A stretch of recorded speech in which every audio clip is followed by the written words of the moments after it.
I've been up and down for the last couple of weeks, but generally up, so that's great. I'm still waiting for a restock of chelators, so my dosing routine has been a little different over the last couple of weeks. I've also been reminded just how important it is that I don't stray from my diet because addiction is no fun. Welcome back to the channel. I'm Dan, and for the last 28 weeks I've been chelating using the Andy Cutler Chelation protocol to resolve my mercury issues and sharing my progress in videos. If you want to see how I got where I am, check out this video.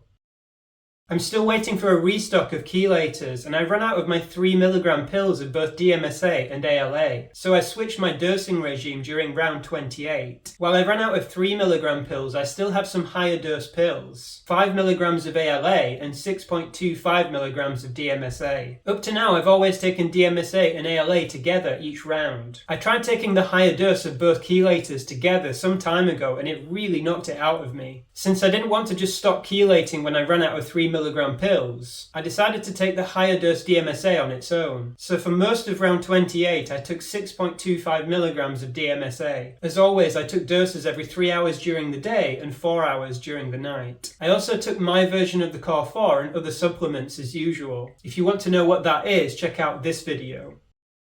I've been feeling both good and bad for the past couple of weeks. I'm generally noticing that my psychology is improving, and I'm wondering if it's because I'm taking B vitamins every day when I remember to. At this stage in my life, I'm really wanting to construct something better for my future, and I spend most of my free time building things for my TTRPG business, including YouTube videos. I've noticed a big shift in my psychology recently. I generally check my emails, socials, and YouTube stats much less often, and I'm less affected by my rate of progress. I feel the bad is mostly because of my diet, which I slipped up with a couple of months ago and I still hadn't recovered from. But now, fortunately, I'm dedicated to not slipping up again. I'm generally a carnivore as I found it suits me best, and eating anything else really does a number on me. I had a period of eating dark chocolate almost every day recently and it really affected me negatively. In the past, I've been heavily addicted to both sugar and chocolate, including dark chocolate. Around a week ago, I had the same kind of feelings I had when I was heavily addicted. A feeling I can't put into words while I was eating it, and strong cravings to eat more the day after. Addiction is a terrible thing, and it's a while since I've felt it because I've mostly removed everything from my life that I used to be addicted to. Thankfully, the cravings passed after a day of staying strong and abstaining from eating more, and I've convinced myself that this really isn't a path that I want to tread again. It makes me feel worse both physically and psychologically, and it just isn't worth it. Addiction and poisoning, like mercury poisoning, are completely different, but they're also similar in a way. Both conditions weaken us physically and psychologically, and fixing both requires dedication, willpower, and a healthy dose of faith that things will be better one day. I'm in a much better position in my life than when I was actively feeding my addictions, including my addictions to food, and it took a lot of effort to overcome them. If you're going through an addiction now, I just want to say that it may be hard overcoming your symptoms, like really hard,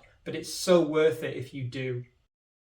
Okay, so running out of chelators isn't fun, and I'll try to avoid it in the future. When I've ordered in the past, chelators have typically come within 2 to 3 weeks, but now it's been over a month. I'm not sure if my last order is still in transit or if it's been lost in the system. I ordered another big stock of chelators, so I won't be caught in the same position in the future. Until one of the deliveries comes in, I'll keep going with the higher dose chelators, but just taking one at a time. Have you ever run out of chelators? If so, what did you do? Let me know in the comments. As always, if you think you're mercury poisoned, I hope this video helps you convince yourself that you're not crazy, you're not alone, and you can heal. Until next time, all the best on your healing journey.